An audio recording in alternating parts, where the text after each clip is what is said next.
to the Unstoppable Recording Machine Podcast. And now your host, EYAL Levy. This show is brought to you by Academy, the world's best education for rock and metal producers. You know us for Nail the Mix, but today I'm here to tell you about Ultimate Drum Production, a brand new course that's going to completely transform the way you think about and record drums. You're going to be hearing a lot more about it in the coming weeks, but in the meantime, head over to ultimatedrumproduction.com to learn more. All right, so today on the URM podcast, I've got a really great producer whose work I've loved for years, Mr. Sean O'Keefe. And if you don't know who he is, I'm sure you've heard of what he's worked on. He's best known for work with Fall Out Boy, Hawthorne Heights, and Plain White T's, as well as Motion City Soundtrack, Less Than Jake, and a whole lot of other amazing bands. He's gone gold multiple times, and this is just a cool episode for people who want to have, I guess, the veil pulled up from over their eyes about what to actually expect when you experience some success. Some people think that the moment you experience success, you kind of don't need to work very hard anymore. And we go into some of the realities of what it's like after you do get a big record. Is your studio going to be completely booked or not? Like, what kind of things can you even worry about? We also talk about his whole history and his taste for analog gear, his production philosophies, just all the above. And it's a great episode. I hope you enjoy it. And here we go. All right, so Sean O'Keefe, welcome to the URM podcast. I appreciate you being here. Yeah, thanks for having me. Yeah, my pleasure.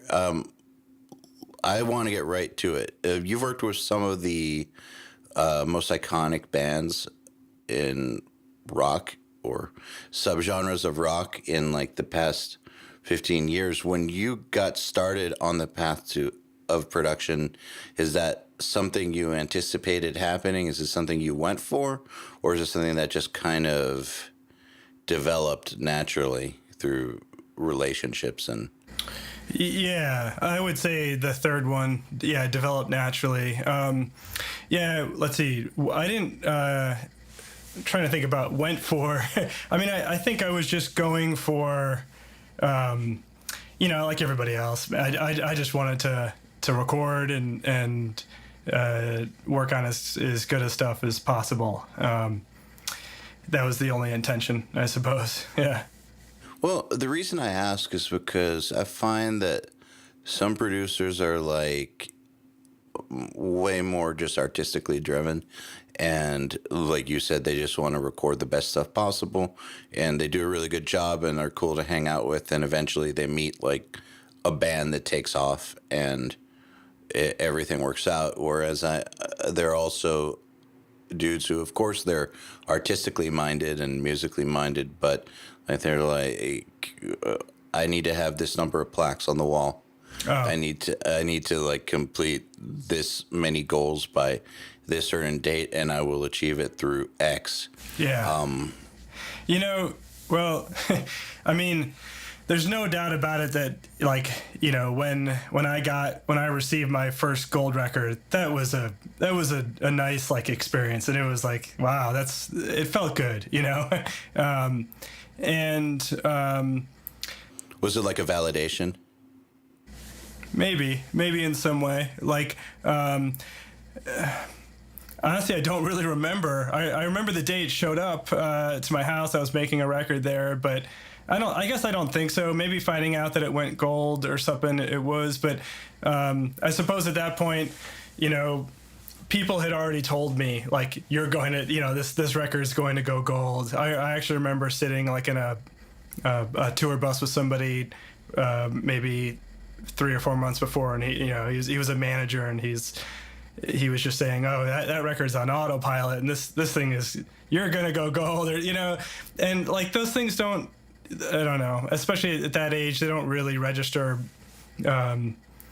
And it just kind of passes you by. It was great. It's great, but yeah, I mean, I guess getting back to your question, when I actually think of before all that happened, and what it was like, honestly, I can't say that it was really any different than it is like today, where the goal really was like finding an opportunity to work with a band that I liked, and if you could accomplish that, that was a great thing. And then if you were able to find a band that you liked, I guess being able to just, or really just like,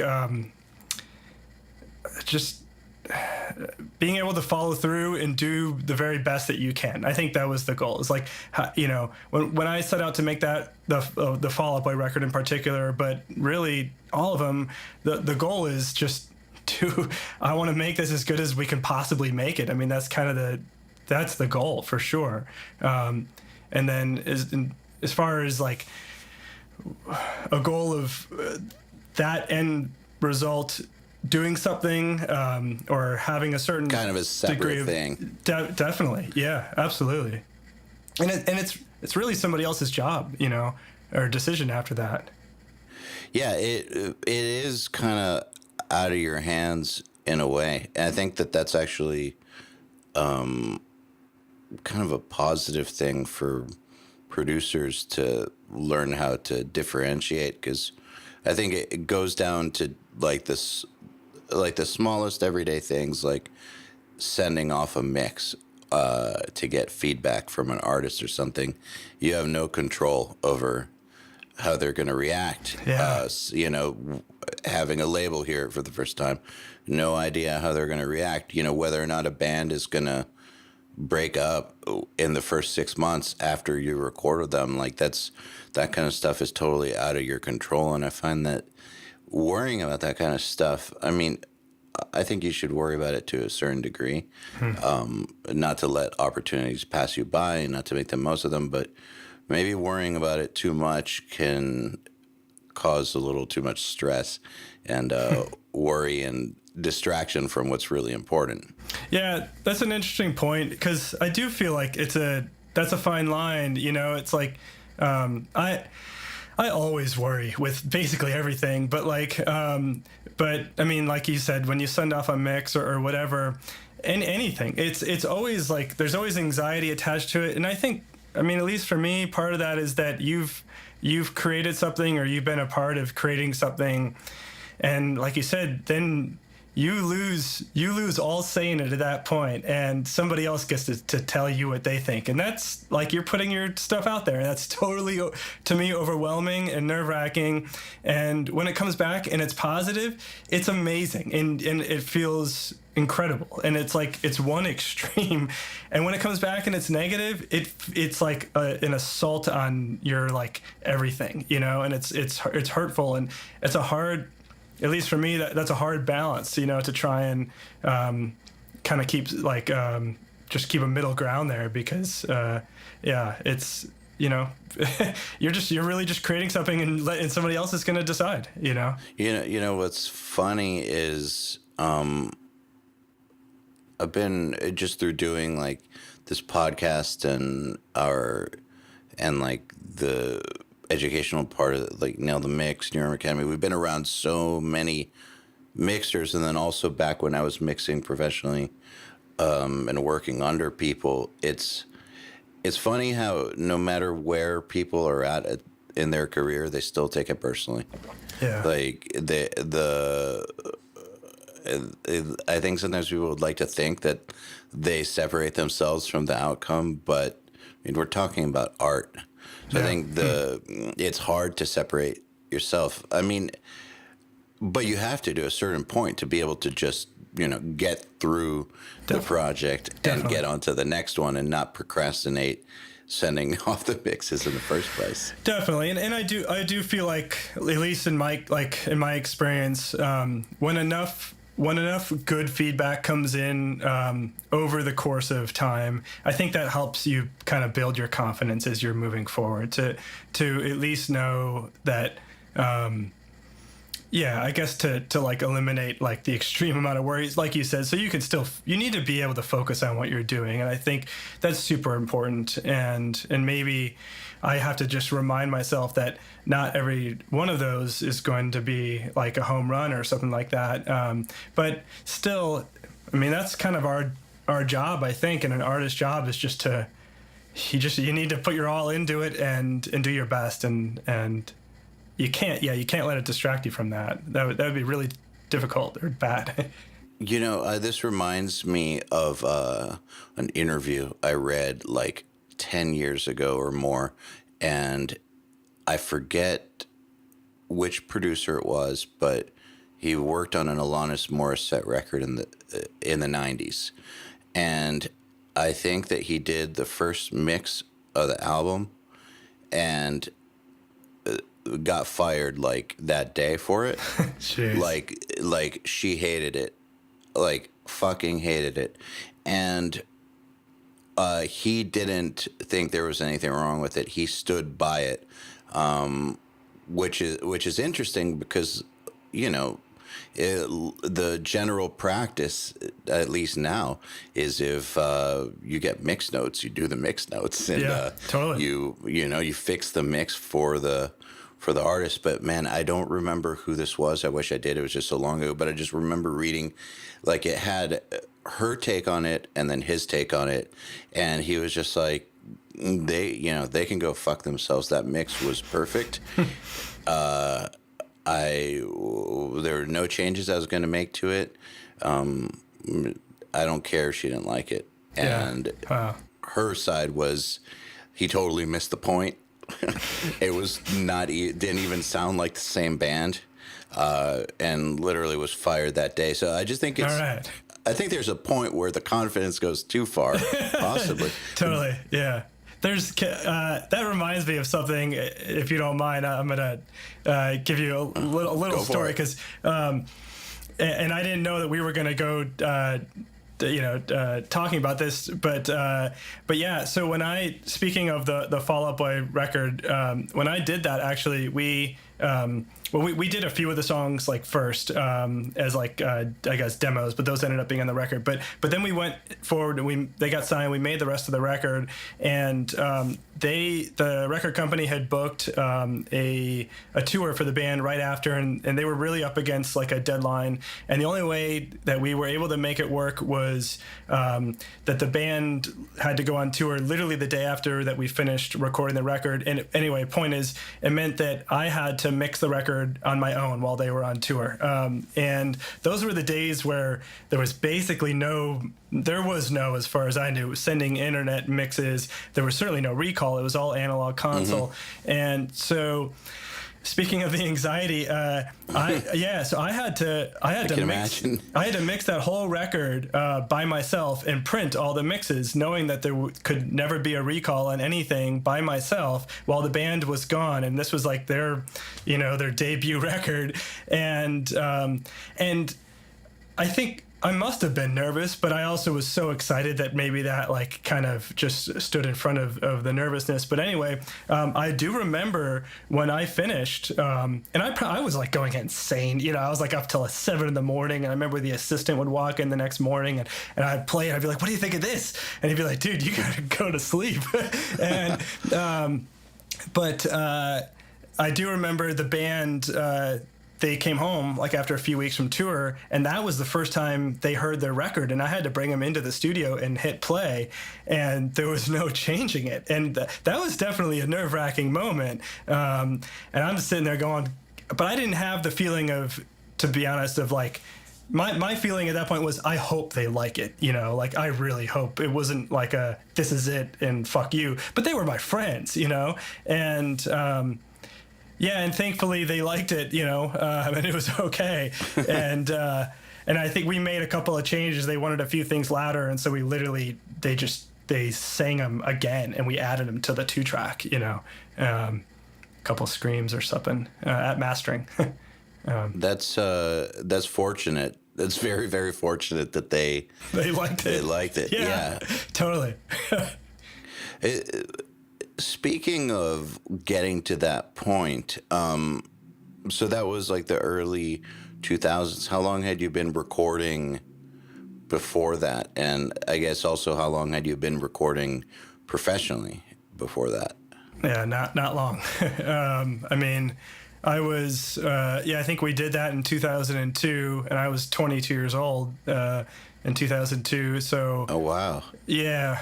So not long. I mean, I started right after, I don't know what is considered professional, but like, I guess. Getting paid anything. Okay. Yeah. I guess 2 years, maybe. Because I was an intern.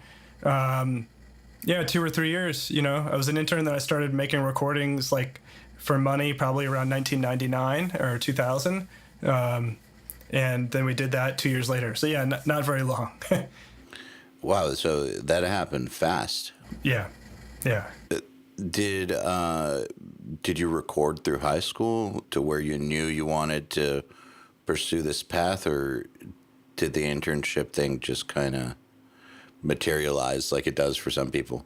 No, I recorded through high school. Yeah, I was like most, recording guys. I was in bands in high school.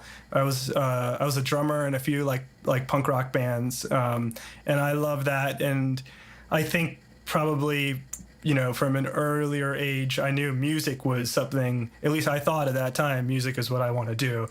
Probably like a lot of kids do, but like I can't say I knew that was going to be my profession, but I knew I wanted to do it. And let's see. And then, sometime in high school, it's hard to, I have a terrible memory with this stuff, but I remember it as like around like 15, 16. And specifically because it's when I got my license is when I just remember driving in my brother's car, and I would listen to tapes or CDs all the time. And that's when I'm pretty sure I totally fell in love with the sonics of like recordings. And like, because to me, that was like the first time where I could literally like kind of like feel the music of the recording. It's like in a car, you turn it up, and to this day, it's the same thing. It's my favorite thing to do is drive and listen to music. And I think that's what kind of got me interested in like, what is this process and how does that work? And there was, I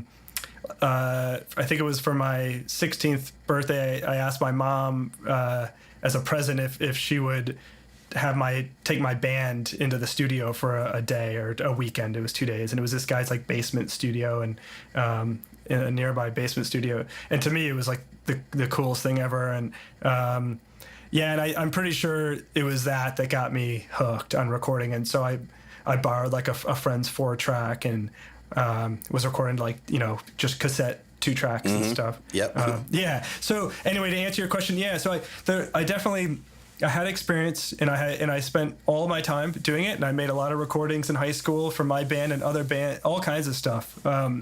And so it wasn't just starting as an internship. Like going into the internship, I think it's safe to say, without like ego involved, that I was probably pretty noticeably farther along than most of the interns at the studio.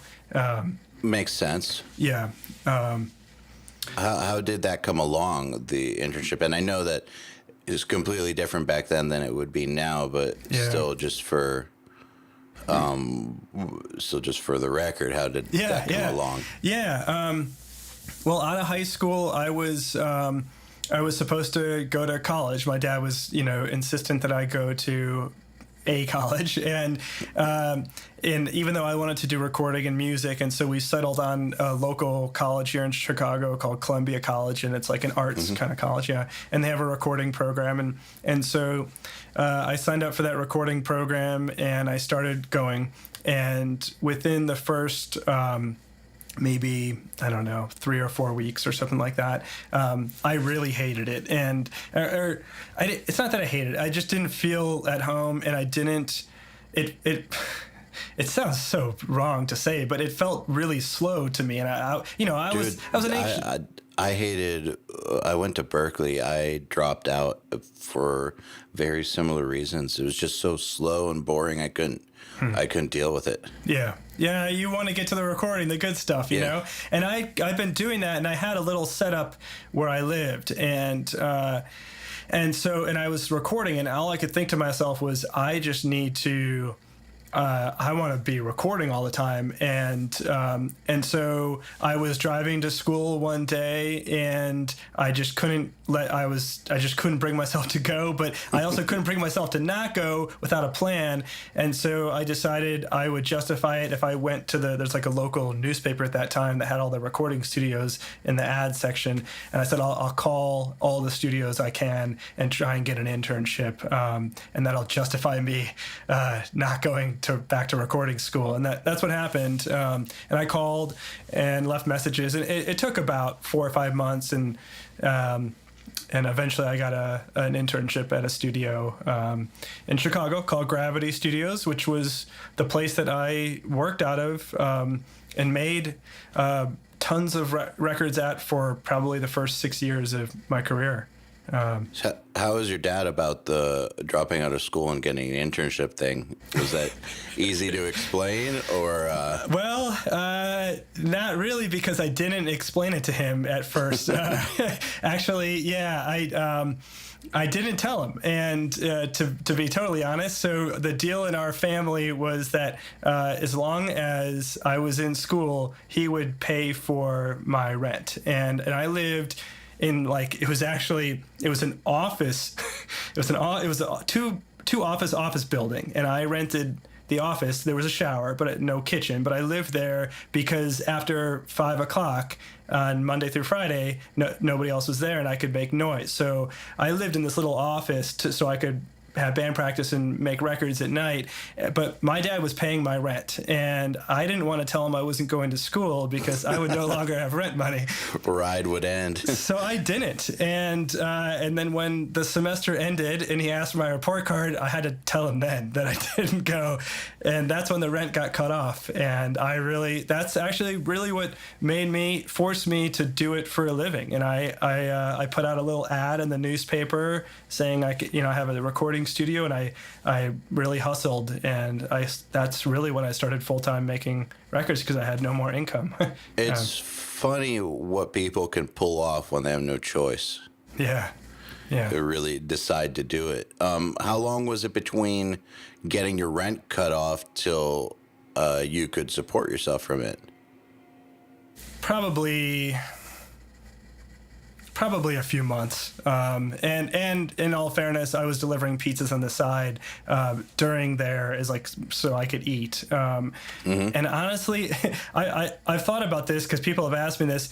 I literally don't remember I can't remember if I quit the pizza gig before or after that, but it was, somewhere in there. It was not in that range. Yeah, I mean, it really had to be. But I was lucky. I played in bands, and well, first of all, the rent was cheap, but also, I was playing in bands, and I was in a circle of musicians in bands, and I knew a lot of people, and I was lucky that a lot of people came and asked me to do the recording. So, I feel like that's a huge advantage anybody has. I think, especially being younger and recording, is that if you are, it's probably a little bit easier to be part of a musical community, because that was my world. It was hanging out in basement shows and playing in bands, and you're just surrounded by it every single day. So you know what I mean? Like,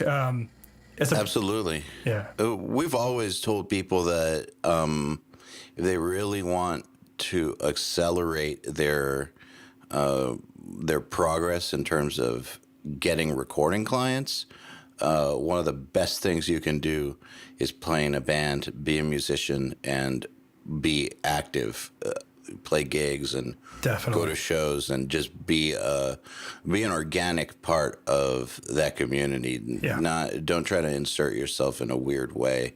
Without it, and pass out awkward business cards. Actually be a part of the community by being a musician. Yeah, and it's like, and also to me, that's kind of like, that's the joy of it. It's like it's really fun to be a part of something, I think, and. Yeah, like, those are good people to me, like having musicians and people like that around as your friends. They're just good times, It's like that's a good time. And you're right. I think it totally pays off in an organic way without having to be the business guy with the card or something. The awkward business card guy. Yeah. That we never want to be, No. Yeah.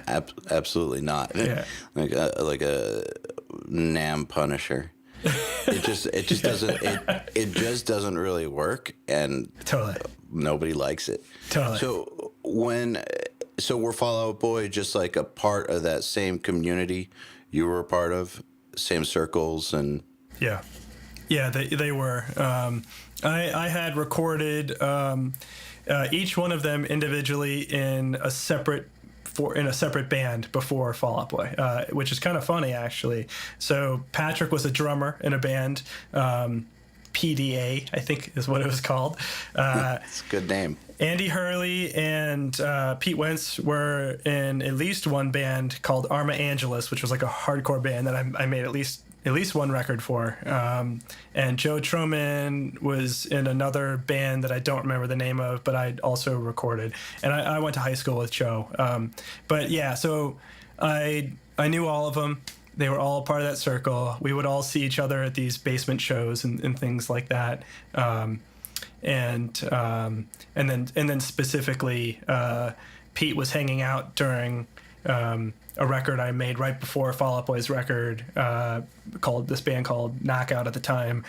Pete was friends with him, and he was hanging out a lot at the studio, and that's when he told me about Fall Out Boy and played me the cassette, or gave me the cassette tape, and asked if I would record him. So yeah. So Fall Out Boy happens, and I'm going to condense some time here, but then sure, yeah, Gold Records happen, and you did say that you were too young to really get it totally, but just thinking back, do you think there's any myths about what a gold record does, or any truths to what it does for your career? Yeah. Well, I think, I suppose the myths, might be, or the thought might be that a gold record can skyrocket your career, or maybe that you're rich from a gold record, or not. If I'm missing any, please let me know. Or that everything's just the struggle is over. The struggle's over. Okay, totally. Yeah. Okay. The struggle is over is totally untrue. And you're going to get rich is also untrue. And whatever the first one was, I can't remember, but skyrocket your career. Yeah. And there's it definitely will elevate it. It definitely, or at least in my case, it elevated it. And, so yeah, I think that it's not everything that TV might, make people believe it is, or something like that. But on the other hand, it definitely has a lot of benefits to it, for sure. I've noticed. So I think when you have made a gold record, that some people might take you more seriously. Some people might expect that you're going to cost more, or be okay with the fact that you cost more. Some people, trying to think, you will, at least depending on your deal, you'll earn some money, and don't get me wrong. Every dollar I've ever received from that has been amazing, and still is to this day, and is appreciated. But it's not, you're not gonna quit your job. So it sounds like it's basically giving you the opportunity to do more work and better work, but it's not like big time. Yeah, it's not going to put you in a jet or anything. No, it's not going to do that. But man, I mean, it's great. It's a great thing if you can do it. I think. I always say this to people, and I don't want to focus too much, because I know the question wasn't based too much on the money of it, but people will ask me today, about like a production deal they're doing or something like that, mm-hmm. and with the hopes that, usually the question always is, well, what if it's a gold record? I don't want to lose out on all that money. And my response is always the same, and I really do feel this way, which is, I wouldn't go crazy over your deal, trying to secure, X amount of points or whatever over this. I wouldn't jeopardize the project based on that, because in my experience, if you have such a successful record, the amount of work and opportunity it will bring you is so much greater than the monetary mm-hmm. value of that specific thing. So that's a great point. Yeah. So there's a lot of leverage, I think, that you can have, but also with it comes a lot of responsibility, because it's when the next person that comes to hire you comes to you and says, well, you've made X amount of hit records. We're going to now pay you X amount of dollars, and we kind of expect that you're going to give us a hit record. That's a little odd, because it's a lot of responsibility, but it's a good thing. I think I want to touch on what you just said before that, though, because that's actually advice that I've given to a lot of people who are starting out. Because we get the question a lot from people like, how do I negotiate a production deal with like local bands, or how do I get, make sure I get the points and all that? And the answer is usually, definitely you should worry about this at some point, and you shouldn't let yourself get steamrolled, but you can do a lot more damage than you realize by being a stickler about this stuff, and it's not necessarily worth it. Yeah, definitely. Like you said, the jeopardizing the project is way worse than not making a royalty check because of the opportunities that the project will afford you. Way worse. And even more so, the relationships that you may and probably will develop with those people, if they go on to be successful, honestly, those relationships are very valuable. Hopefully just in the sense of just being a good, decent human and have a good relationship with them, but also professionally, those are huge. Those can bring big opportunity, because if somebody goes to be successful, it probably means they have a lot of leverage or a lot of things they can offer for you to do. And if you're still connected with them personally or in their world, or you did a good job, that's a lot of opportunity, as opposed to if you were the bad guy, then they're going to leave you behind, and yeah, it's an important thing. It's a lot easier to also get the points and all that once you've proven yourself. Definitely, yeah, definitely. And it's funny. Being the bad guy makes me think of a situation I was in maybe 6 years ago when I was at a studio called Audio Hammer that did some pretty decently big metal records. And myself and the producer I was working under wanted to offer a spec deal to a friend of mine's band who was really, really good. And I definitely do think that to this day that had we made that EP or whatever, or 2 or 3 songs, their songs were really long, that we could have probably gotten them signed to a decent metal label and possibly could have had a future. Like, obviously you never know, but they were that good. And we really wanted to make this deal. We really just wanted to make something cool with them, and then just have the option of making the record if they got picked up. We don't want any money, nothing. But they got a student lawyer who was a buddy of theirs to look over this deal, and he literally marked up every other sentence. Yeah. It was so tedious to the point where we just dropped it. We never told them we dropped it. We just suddenly got too busy, but we just let it go because it just wasn't worth it to fight over bullshit, over something that you don't even know what's going to come of it. And I always think back on that to where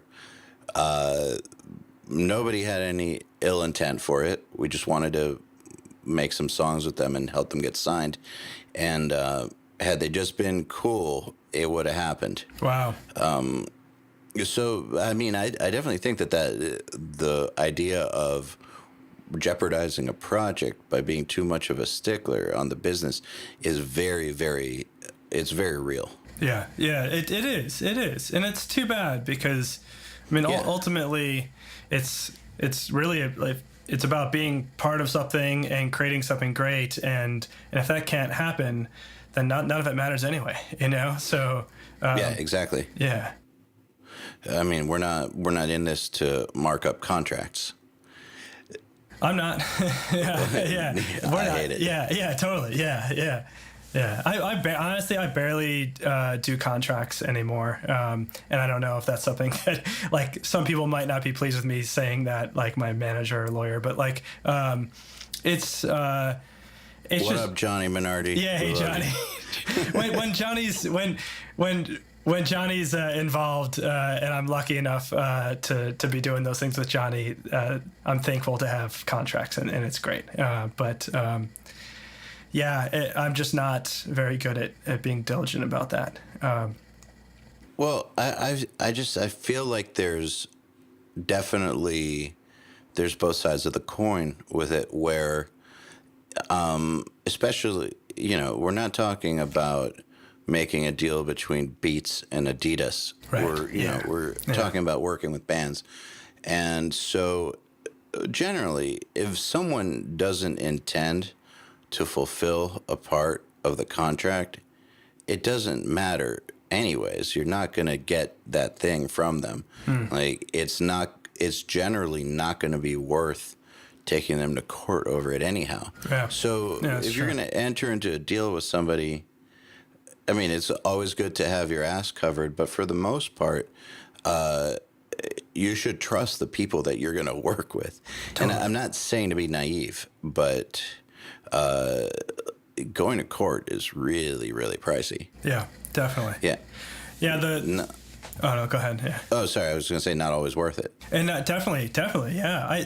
I think in literally every instance that has come up in my career that that's happened, I've bypassed court on all of them except for one, and even one, it was the biggest to be honest, it was the biggest selling record I had ever made, and I guess, in full disclosure, it was with the band Hawthorne Heights, and the label didn't pay Hawthorne Heights or me, and it was a platinum record, and we had to sue the record company, and it took 2 years, and it was a mess, and none of us, sadly, the record company outspent the band, and I think I'm allowed to say this because it's all long done at this point, but the band, they had to declare bankruptcy. They were so in debt with lawyers, speaking of lawyers' fees, I mean, talking just shy of $500,000 of unpaid attorney's fees,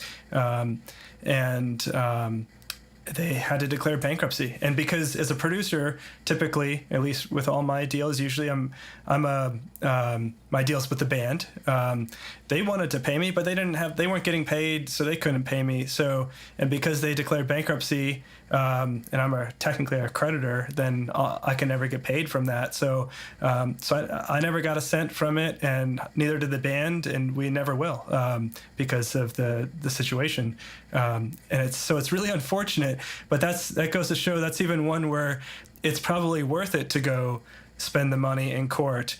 But even then, when the record company is so powerful and has so much money, it doesn't always mean you're gonna succeed, even though there's a real contract. It's pretty disappointing. But there's only so far you can get against a multinational corporation. Yeah, and when they have if they've come off a hit record, a platinum record, and they're sitting on $7 or $8 million, they got a lot of money to burn. So, and if the band's not getting paid, they got no money to spend, and so it's a tough position to be in. And I don't mean to bring this into a downer. This is great stuff. Yeah. I appreciate you going into it. This makes the whole A Day to Remember lawsuit against Victory that much more impressive. Yeah, big time. Like the fact that they pulled that off is just incredible. Yeah, that was. I remember seeing that.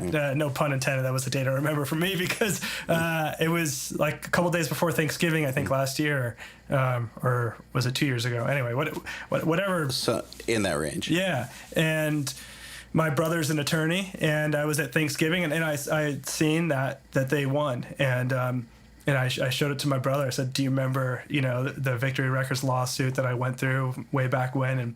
And it was funny because he said to me, I can't believe I'm going off on this tangent now, but he said to me, he goes, depending on the situation with A Day to Remember's case, it might give you ground it might give you grounds to bypass your statute of limitations on your case if it was. I'm at this point, don't take anything I say literally because this is lawyer talk. I don't understand, but he was basically saying if it was found to be on some kind of fraudulent behavior from the record company, it would undo, I think, the statute of limitations on my case and Victory's case, and we could bring it back up and we could get our money. And he said that to me, and to me it was like, okay, so if you've made a platinum record, that is a good amount of money, yes. Especially all at once. It definitely is. And for me, that's a ton. And so, of course, I was like, really? Is this really real? And he's like, it depends. It depends on these laws and all that.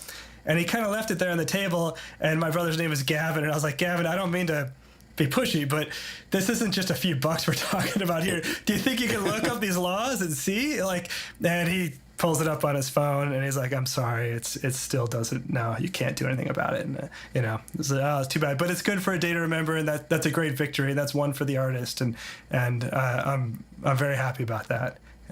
It's just I feel like it was a long time coming, and it, even though they're the ones who benefited and not the entire artistic community, I feel like that one in particular was kind of almost in the name of every single person who had somehow been dicked by that label. I think so. Which is a long list. I think it's the roster, basically. Yeah.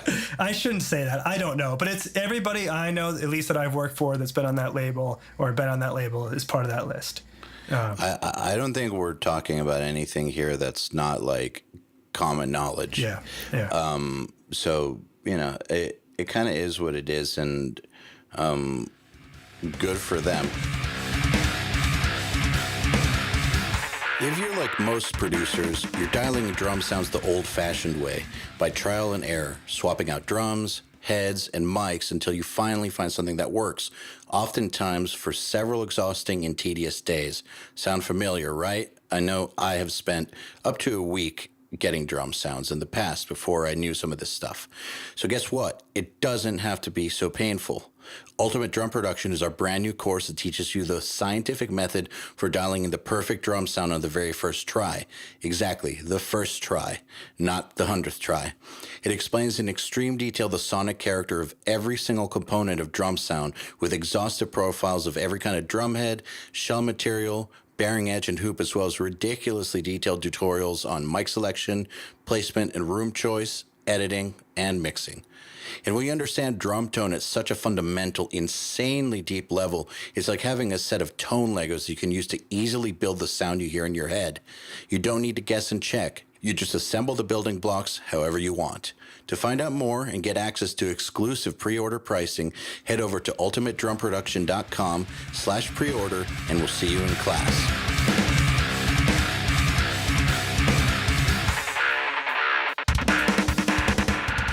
I want to actually talk about some recording stuff now. Sure, yeah. So you've been at it for a while, and obviously lots of stuff has changed over the years, all the way from Pro Tools becoming a thing to Pro Tools not being the main thing in studios anymore, to this home studio explosion, just so many things. How many of these evolutions have you willfully adopted into your workflow, and how many of the workflows that you started with in a more analog realm have you held on to? Okay. Yeah. Well, let's see. When I started, professionally, it was the days of 2-inch 24 track, and it was in Pro Tools. It was just coming into play, and so I learned essentially on Studer, whatever, 827, and the Studio Gravity I was at was a Neve, old vintage Neve. So it was a classic 8058, analog console. And so I definitely learned doing that. But like I said, Pro Tools was just coming into play. So records like Fall Out Boy and those types of records, usually the system back then was record the basics onto tape, dump them into Pro Tools, slaved with Pro Tools. locked, and I remember that whole thing with the time links and the black burst and getting them to lock perfectly was the whole thing. But we do the vocals and editing and Pro Tools, and then at mixdown it would be lock Pro Tools to tape, and it would be mixed from both of them. So we'd have it'd always be Pro Tools slaving to the tape machine, hit play on the tape, first 22 tracks or whatever, come back to the console, and then Pro Tools would have maybe at that point 16 outputs or something like that, and we'd run them both. So that was, I think that's safe to say that was my first real workflow other than 100% analog, which was, happened for a couple of years. But and that existed really only for a couple of years. Then the next major change was, okay, replace the tape machine all in Pro Tools. Pro Tools was the multi-track, but even I would say for a number of years that system was still the record into Pro Tools, use it mostly as a tape machine, as an editor, and some of like a sound processing tool, but always come back on the console and mix on the console. No recalls at this point, because I particularly was on that Neve, or the other studio I worked in was a place called Smart Studios, which was owned by the iconic producer Butch Vig up in Madison, Wisconsin. And they had this old Trident A range, which was like 40 channel old beautiful analog console, and so anyway, neither of those had recall, so everything I mixed, this is probably until about 2007 or so, somewhere in there, was all just console based, no recall. That was one workflow, and then right around there, I was just thinking about this the other day actually, that's when the next big change for me came in terms of a workflow evolution. And that's when I was actually seeing at Smart Studios, there's 2 rooms, and Butch Vig and his band Garbage would generally speaking be using the upstairs room, and I would be downstairs. Me and whoever else would use that room. But and Garbage and Butch, those guys were big. They were big on moving with technology. They were always ahead of everybody, as far as I could tell. They were mixing hybrid and mixing Pro Tools before most people. So I would see them, and I remember thinking, I think I could give this hybrid thing a shot. Let me try it. And so around 2007, I moved into a hybrid situation, which was the Pro Tools with a whole racks of outboard gear, and going through that. And I probably did that for maybe 3 or 4 years, I would say, and kind of mess around with analog summing and stuff like that. And then, I'm not sure if my timeline is perfect here, but that might have been about 5 years ago that was the last change for me. And I went 100% in terms of mixing, all in Pro Tools, no analog anything, 100% in the box, as they say it. And yeah, in terms of the technology, those are the technical changes, and then with them came the transition from real studio to I guess project studio or home studio, or whatever you want to call it. And that really happened at the same time. Once I moved off the console, my first hybrid studio was at home, and it wasn't intended to be that way. I just had space and I could set it up. And then throughout the years, I've moved that as I've moved. That's gone from like home to commercial setting. Like I'm in an actual commercial building, or it's not my home, but I guess it's the all in Pro Tools setup or whatever. So the fact that you had to work with no recall for so long, that definitely obviously forced you to commit to sounds and make confident choices. Is that something that, even though you're in the box now, even with a million options, do you still kind of keep that mentality of getting the sound, committing to the sounds early? Yeah,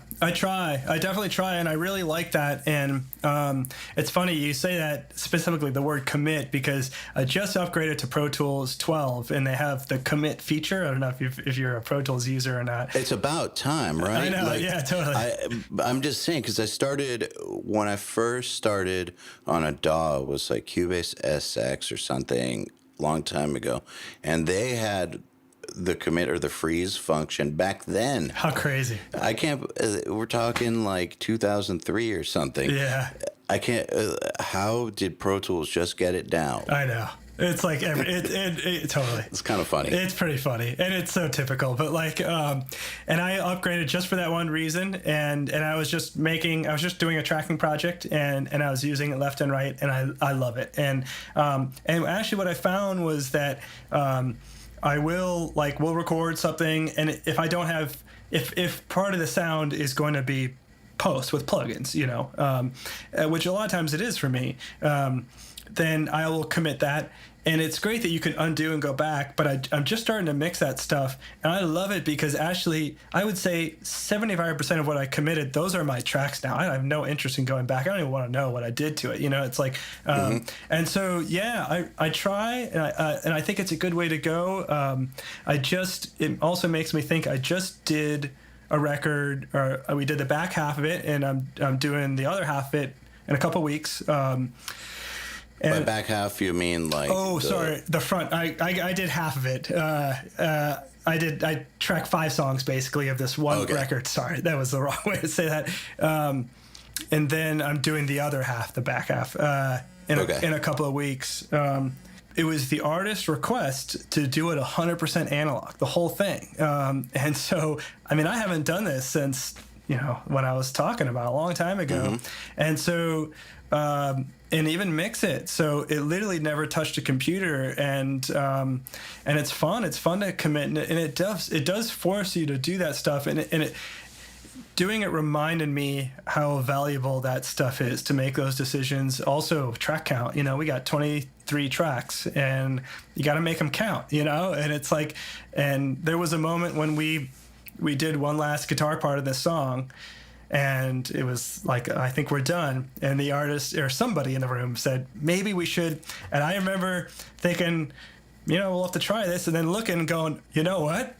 We can't. We're literally out of tracks. Like, that's it. And he was like, oh, good. Okay, good. That's good. And we all were just kind of like, that's a good feeling, actually, to let the limitation decide for you at a moment. Yeah, so I think commitment's huge, and I'd look forward in 2 weeks to going and doing the rest of this thing. And mixing on analog is fun as hell too, and making those mix prints are fun. So when this came up, were you like, hell yeah, I can't wait to go back, or was it kind of like, oh shit? It was a little bit of both. Yeah, it was this will be fun, and then reality set in of like, oh, like, I really need to make sure I remember how to do all this stuff, and I need to be on the ball.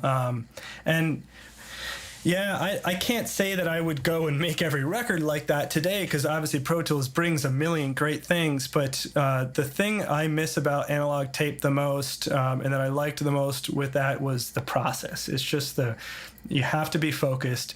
You have to listen. There's nothing to look at. And what's on tape is what's on tape, and that's it. So you really need to make a commitment. I know I keep using that word, but it's a great word for this. It really is. And it's like, and that's what we had to do before. And yeah, when you make the mix, like when we print the mix, I think I remember even kind of having to tell the artist, like he listened and he's like, he likes it. And I was like, are you sure? Because this is it. And I think I don't even know that he fully understood that was the deal, that there's no going back to it. Well, how old is he?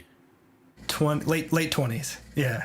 So he probably never really made a record that way before. No. Or maybe he did. No, I don't think so. I'm just assuming. No. I think it's a safe assumption, and I think you're right. And I think it was, quite honestly, and I don't mean this in a negative way to him at all, but I think it was largely like a romanticized thing for him, and I think a lot of younger folks that I meet, I always kind of joke that the guys who romanticize tape tend to be the ones who've never used tape, and it's that's like, funny you say that, man, because we get this a lot in the metal world with the drummers. It's really normal for a drummer to come in and be like, I want it all natural, no samples, no edits. And it's like, Do you know what that means on a metal record? Like, that's virtually impossible, dude. And they'll oftentimes point out a record that's totally edited and totally replaced. Yeah. They'll be like, I want it to sound like this guy. And it's like, okay, you've never made a natural sounding record before. That's why you want to do this. You just don't know what's involved. And I need to break it to you gently so that, so that I don't ruin the vibe. But like, it's just coming from a romanticized ideal. It's not. Yeah. They don't really know what's involved. Totally. Yeah. Totally. Yeah. Because I feel like most drummer, like when you said that, it's like, man, a metal record. If you played a drum track that had none of that, like they'd probably be like, that sounds like garbage, or so. It's like. Yeah, that's actually exactly what's happened to me. I've had a few bands who were generally younger, meaning like, 18 through 22 or something. Sure. Who wanted to do that. And then you gave them a mix with like all natural drums. They're like, well, why does the snare sound like that? Totally. Yeah. It's like, that's what a snare sounds like. That's what they sound like. Yeah. Yeah. Yeah, totally. That's funny. Yeah. Why does it not sound like a cannon going off? Right. Totally. Yeah. Well, your drummer didn't play it like a cannon. Right. Yeah. Yeah. So I've got some questions here from our listeners for you that I'd like to get to before we finish up, because we've got some pretty good questions. Sure. So here's one from Colton David Hunter, which is I know when Colton. recording. You know Colton? No, maybe that's a different Colton. Sorry. Oh, okay. Okay. Or maybe you do know. I don't think so. Okay. Well, Colton, meet Sean. Okay. When recording overdriven guitars equipped with single coil pickups, how do you deal with all the extra noise? Right. Thanks. Okay. Yeah. Well, honestly, the first thing I do is it's the find the spot in the room deal, and I don't know. First of all, I don't know if I'm going to have any amazing answers to this question. I'm not like a huge guitar expert. I don't think of myself as that, but what you just said is actually my first answer for dealing with that is find a better spot in the room. Yeah, that's always the fix for me, and it's really just turn it to put them in a swivel chair and 360 slowly and move around the room until it's the smallest amount of noise possible, and hope that it doesn't mean the guitar player is lying on his back on the ground, or something like that. Because I've done that before. Yeah, right. We've been in those situations where it's like, oh man, that sucks. I'm sorry, you got to play over there. But yeah, that's my trick. Yeah, there's kind of no changing the, I guess the physics of how that all works and picks up the noise. Totally. You just have to deal. Here's one from Enrico Rotolo, which is a multi-part question, and feel free to answer as much or as little as you want. But he says, can you explain the guitar and bass tones on Take This to Your Grave? Also, can you give us a breakdown of the vocal arrangements on Take This to Your Grave? I've noticed there's a lot of third below vocal harmonies in a few songs, which is super incoming for the style. Patrick Stump is an extremely underrated vocalist songwriter. I'd love to have some more insight on the vocals. You can almost hear some of the songs are out of his range at that time, like in Patron Saint of Liars and Fakes being in F major, D minor. All right, Enrico's obviously studied his harmony. Yeah, he knows what's going on more than I do. Yeah. That's good, Enrique. Okay, yeah, so the first bass and the guitar tones, from what I remember, it really isn't too crazy. The bass tone, I don't remember the bass, but it was probably a Fender Pier jazz bass or something like that. And honestly, the amp, I'm pretty sure it was an old Ampeg B15. And I do remember one thing. I didn't like DIs at that time, and so there was no DI. It was just a microphone on the amp, and it would have been a FET 47 because that's what the studio had. And it would have ran through a bunch of fancy vintage equipment because that's what the studio had. It was a Neve channel strip, specifically a 33102 or whatever the modules are on the console, on an 8058, and it probably would have had EQ, the typical, and then Neve compressors most likely. So that was I do remember one thing. about the bass in particular, where for whatever reason we really wanted a brighter bass tone, and the strings, we would change them and they would seem to go flat like remarkably quickly. And so I think we changed bass strings like multiple times a day. I know that sounds insane, but like that sounds 100% in line with my experience of bass strings and brightness. Okay, all right, that makes me feel better, and because I think we all thought we were insane at the time, and we joked about him having these weird sweaty acid finger hands, like fucking up the bass. But, well, like one of the things I love on metal records is using Pro Steels, which are very high end and attacky bass strings, and they will literally go dead if you've got a decent player within an hour or an hour and a half. So we'll change bass strings every single song. And sometimes, if we do the whole album on bass in 2 days, that's like sometimes 10 to 15 packs of strings. That's serious business. That's good. Okay, good. And let's see, for the guitars would have been, I think it was a Les Paul. I think it was my Les Paul I had a while back. Nothing fancy. And I definitely a Mesa Boogie Dual Rec was the guitar head. And honestly, from there, I don't really remember. It wasn't... I can tell you that we did the record in 3 different stages. So it was totally different setup with each one. Excuse me, meaning that... the first 3 songs we did were, I don't know if these are the proper names of them because they would change them later, but as I remember them, Dead on Arrival, Saturday, and I think something Homesick at Space Camp.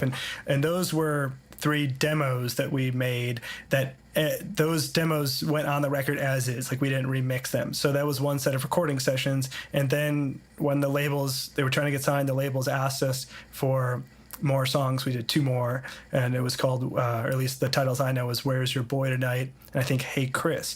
And we did those as a separate set of recordings and submitted those, and those also did not get remixed, so those went on the record as is. And then months later we did the rest of the record. So it's a little bit funny because those tones are probably changing a lot, yeah, so sadly that's the best I can give you for the guitar stuff. The vocal stuff, hands down, that's Patrick, man. He's, he needs and deserves all the credit on that because, and I do agree, I think Patrick is an underrated singer if he's considered underrated. I don't consider him underrated. I just consider him great. And and I think he's a great songwriter too. And he just has a knack for harmonies, and he can come up with those on the spot. And he worked really hard at them. But in terms of like the third underneath, I can't remember a specific intent of doing that. I do remember spending a lot of time on it, and it was really like Patrick was heavily influenced by Queen, I'm pretty sure at the time. Okay, I can give you one tech thing. He was talking about the range of Patrick. Actually, that's an interesting point because we did track Patrick's vocals on that record to the tape machine. And there were a number of songs where he couldn't sing the high harmonies. And so what I did was I slowed the tape machine down. So it was in a lower pitch. And then he sang them. So he actually sang those lower than his real... and then I sped the machine back up. So they're higher, which I think is also maybe a Queen vocal trick. But there probably are a number of ones on there that were out of Patrick's range that through the use of the tape machine we were able to make happen. So Enrico actually has some pretty good ears. That's pretty great, man. Yeah, pretty impressive. Here's one from Chris Kelsey, which is, thanks for taking the time to answer some of our questions, Sean. Not even exaggerating, maybe this place is the same as my favorite pop-punk mix and quite possibly my favorite mix ever, period.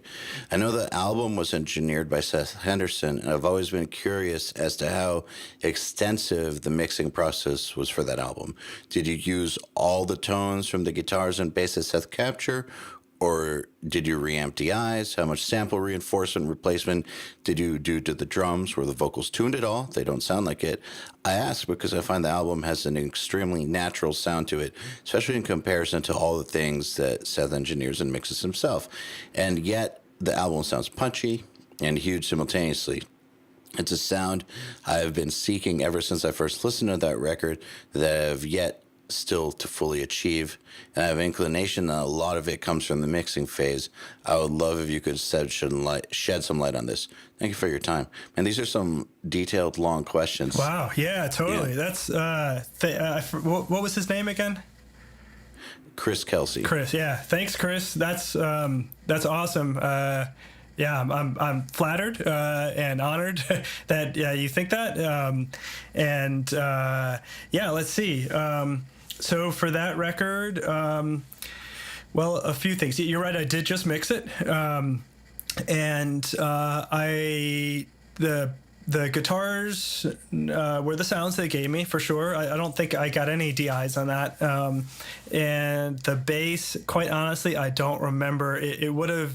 A lot of times when I get a bass, if the amp is not great, then usually my first thing, to be honest, is I just take the DI, get rid of the amp track, and I use a reamp situation in Pro Tools, not an actual amp.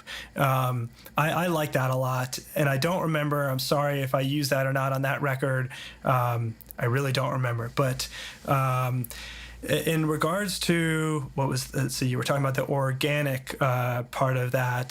That's really cool that you bring that up because let's see. Let's see the vocals. I'm trying to go in order here. I didn't add any additional tuning unless the band asked for it when they came over, and I don't remember them asking for that.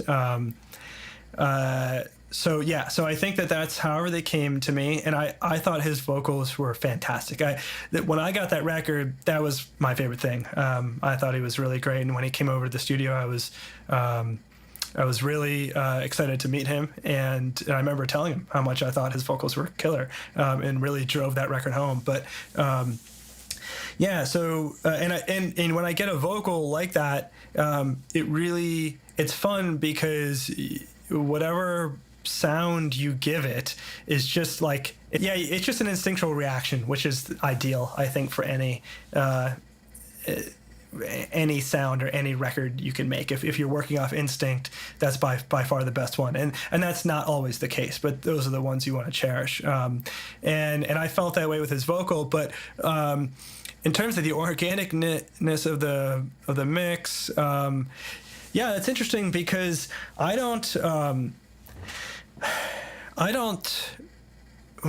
get asked to do projects like that. I think probably because of Fall Out Boy and some of the earlier things. And admittedly, I'll listen to modern records in that genre, and they sound incredible to me. And they sound also I guess slick or really done up, and it's usually a thing where I go, that sounds amazing, and I have no idea how to do that, and I don't think I know how to do that, and I've tried to copy those things and have failed miserably. And I hate. You know what's really funny about super polished modern production? And this is something that I've noticed on the internet. Lots of people will talk shit about it and be like, it's all templates, or it's all this, or it's all that, or it's easy. And it's like, it's actually not that easy. Not for me. Yeah. It's actually pretty damn difficult to make something sound that perfect. Yeah. Until you try. I've said that too. I'm like, that can't be that hard. And then you try, and at least for me, I feel like I'm terrible at that. And so the only thing that I can resort to is trying to do what comes naturally to me, and maybe for lack of a better description, I've always felt that I like things hitting hard. I definitely want them to, and I like things aggressive, but I like a natural sensibility to things, or what I consider natural. And obviously what everybody considers natural is different, like we were talking about with the drummer guy. It's like that word can be taken out of context, but anyway, so I'm really glad that you like the way that sounds, and for me, that's what I kind of achieve to do. And sometimes I worry because I think that a lot of times people think that it's not nearly done up enough, or not nearly in your face or slick enough or whatever. And then I have other friends who probably listen to it and go, man, that's way too slick, and that's just kind of my pace. That's where I sit. And so I'm glad it resonates with somebody. That's awesome. 'Cause you never know, I think it's really important to have good self-awareness, and to kind of know what your artistic identity is. It's a good thing, in my opinion. So Josh Adams says, "Hey Sean, Take This to Your Grave is one of my favorites. The panning in that album for vocals, guitars, and really everything seems very absolute, like it's either 100% left, 100% right, or totally center. Is this true? And do you have any comments about panning this way?" Yes, I think he's 100% correct. That is right. And those are my comments. I like left, center, and the right. I just like that. I've tried. Sometimes I'll do in between. I know that Chris Lord-Alge, I think, is well known for that, and there are other guys I think who are well known for that. And to my ear, that's just what I like. And you know why? It's simple. Like, I can't make decisions of all the in-betweens. I don't my brain needs to go, it's here, or it's here. And that's it. And if my pan pot on Pro Tools only had those 3 positions, plus if I could have an auto panner to sweep, I'd be happy. I'd be fine. It just clears things up for me. The reason I guess behind it is it clears things up. I really would just want to get crap out of the way, I want to get stuff out of the center that doesn't need to be in the center, and the stuff that needs to be on the sides, I wanted to get it all the way over to the sides. So anyway, yeah. So here's one from Vidix Ferenc, and I'm sorry if I mispronounced your name, but your mixing style really enhances emotions in the songs. They're really warm and interesting, but still really radio friendly. How do you achieve this? That seems like a tough question to answer. That's cool though. I mean, I like that question because, let's see. Wait, sorry. Can you read the beginning of it again? There was a word in there. Your mixing style really enhances emotions in the songs. That's what I was thinking. Yeah. So I like that you touched about the emotional aspect. Again, I don't think of myself as a hyper.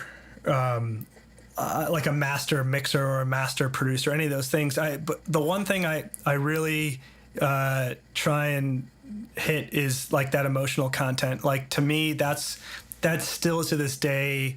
That's why I listen to music, man. That's it. It's the emotional reaction. If I feel like shit, or if I feel depressed, or if I feel pumped up, man, music is right there by my side to help me with that stuff. And that's why I listen to it, and it's why I love it. And I think it's why I live my life, man. And so to me, if I can only get one thing right in a recording, which I don't always, but I try, is that emotional context. And if there's something in the record that resonates within me, and it doesn't have to be the perfect song, and it doesn't have to be the perfect drum beat or best guitar part or best harmony. It can be one of those things, or hopefully a lot of them. But if there's something that resonates with me, then I try and just focus on that and let my instincts roll, and take them as far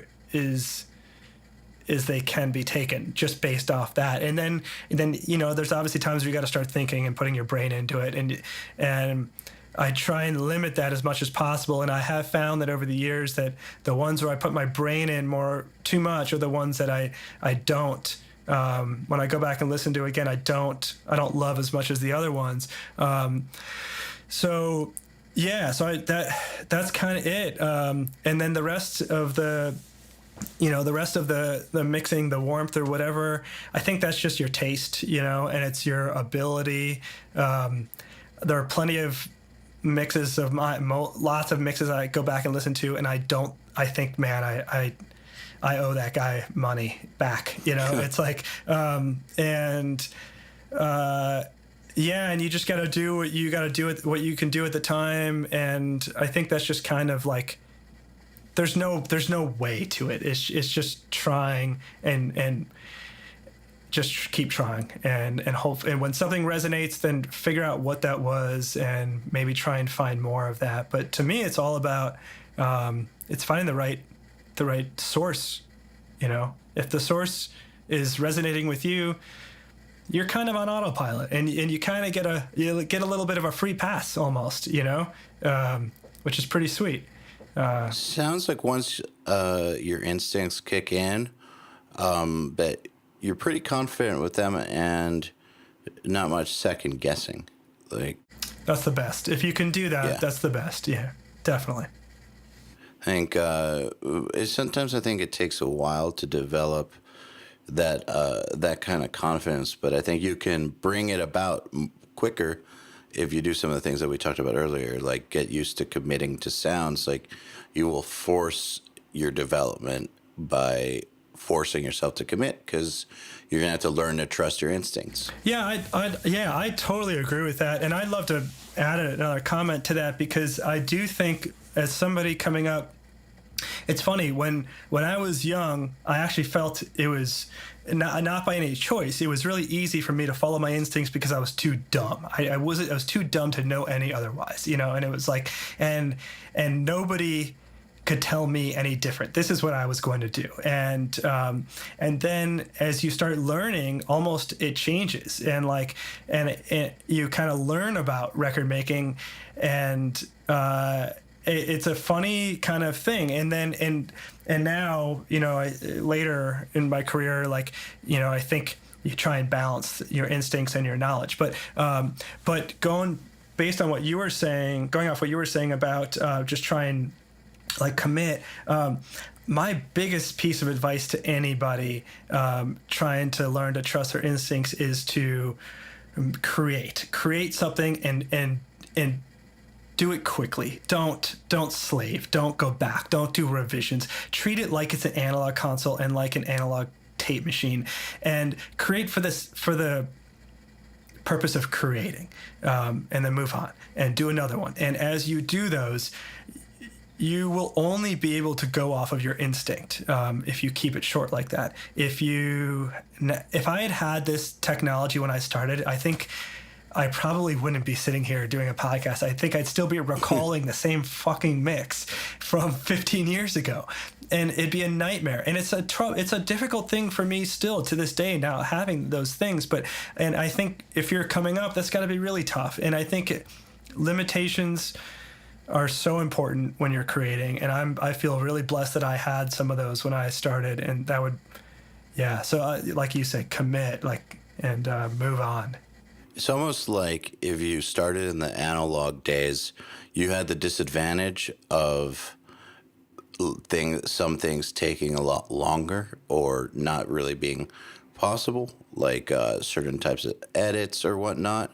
But you also had the benefit of being forced to commit, get your shit together with your sounds. Yeah, definitely. We, on Nail the Mix, we have a monthly mixing competition. We get over 500 entries a month. And one thing I've noticed with a lot of people who are first trying this stuff is that they just spend way too long on mixes.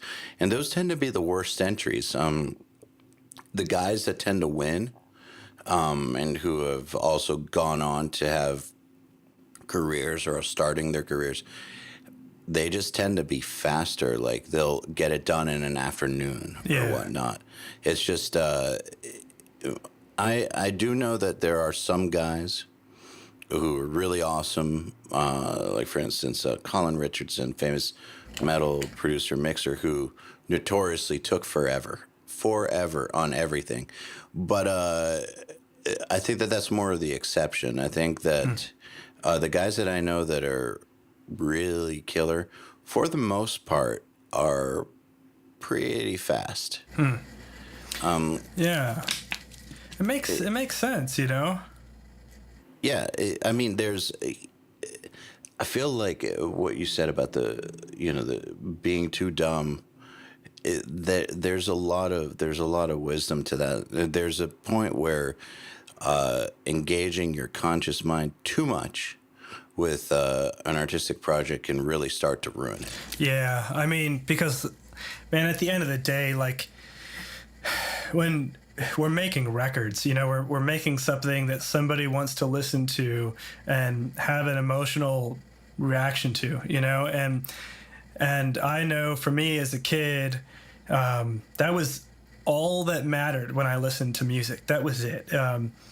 And I think that that's still the case. I think that will never not be the case. And I hope that that day never changes. But like, I think ultimately that's why people listen to music, and there's absolutely something to be said for slaving over something and making a masterpiece, and that's fantastic. But I feel that a lot of times when people do that, what they're slaving over are the details. They're not changing the infrastructure of something, and they're not changing the bulk of the emotional content. And I think that's the issue with today, with the Pro Tools and all that stuff, is that you can pull all your faders down and you can totally change your infrastructure. And I don't think you get too many opportunities in a song to react to the music and build that infrastructure. I think you only get really one or two shots, you know, and after that, then I think you're losing. But if you can build that, and then you can work on these details, and these guys who are these masters who do that, I think they've learned to separate those two processes, and they're detailing things, and you can detail forever. That's fun stuff to do, but I feel like in the successful cases, they never missed the infrastructure. They kept that in place. Yeah, I think you're absolutely right. Yeah. Well, dude, with that, going to end this because we've been going for a while, but I really appreciate you coming on. No, this is good. I appreciate you coming on and being so open with everything and sharing with us, and it's been a pleasure talking to you. Yeah, man, same here. I really appreciate you having me. It's great. Yeah. Awesome, man. Well, have a great rest of your day. Okay, you too. Take it easy. To get in touch with the URM podcast, visit urm.com/podcast and subscribe today.